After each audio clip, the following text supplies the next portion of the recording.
In the summer of 2026, something strange happened to Europe. The continent that gave the world fog, drizzle, and complaining about mild weather turned into a giant convection oven. The British finally got their tan. Unfortunately, it came with a body count. Let's talk numbers, because numbers don't joke around. Starting late May 2026, temperatures across Belgium, France, Germany, Ireland, Italy, the Netherlands, Poland, Spain, and the UK shattered records.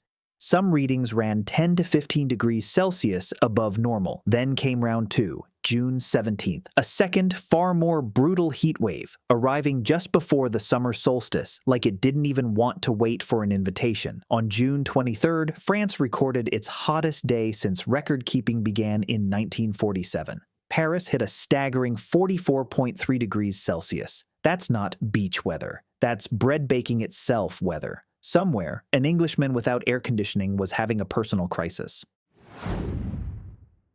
In France alone, health authorities recorded roughly 1,000 additional deaths compared to previous months, a figure officials warned would keep climbing. Ambulance services responded to over 122,000 emergency calls at the heat wave's peak. The elderly and the housebound were hit hardest. The World Health Organization went further, calling the broader pattern a health emergency. Estimating heat has killed roughly 200,000 people across Europe over the past 4 years. This wasn't just an uncomfortable summer. For many families, it was the worst week of their lives.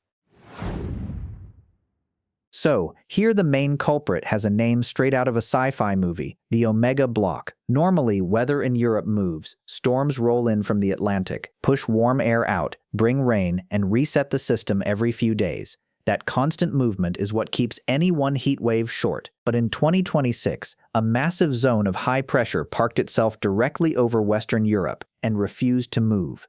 On weather maps, the shape of this pressure system literally resembles the Greek letter omega, which is where it gets its name. Here's why that's dangerous. High-pressure systems push air downward. As that air sinks, it compresses, and compressed air heats up, the same way a bicycle pump gets warm when you push it. Normally, this sinking air would still get flushed out by passing weather fronts. But the Omega Block acts like a lid clamped over a pot. It blocks the usual flow of storms and cooler air completely. So that hot, sinking, compressing air just sits there, day after day, with nowhere to go and no relief in sight, getting hotter each day instead of resetting. Making things worse, this particular system was sitting directly over a stream of hot, dry air pulled up from the Sahara Desert.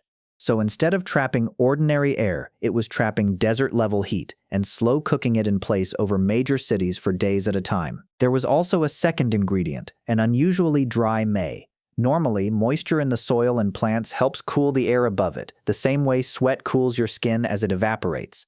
But with the ground already bone dry going into summer, that natural cooling effect was gone. There was nothing left to soak up the heat. Put it together, a stuck high-pressure lid, a feed of Saharan desert air, and parched ground with no natural air conditioning, and you get the perfect setup for a heat catastrophe. But here's the part scientists really want people to understand. This isn't just bad luck weather. Researchers compared this event to historical records and found that the temperatures recorded in June 2026 would have been virtually impossible back in 1976.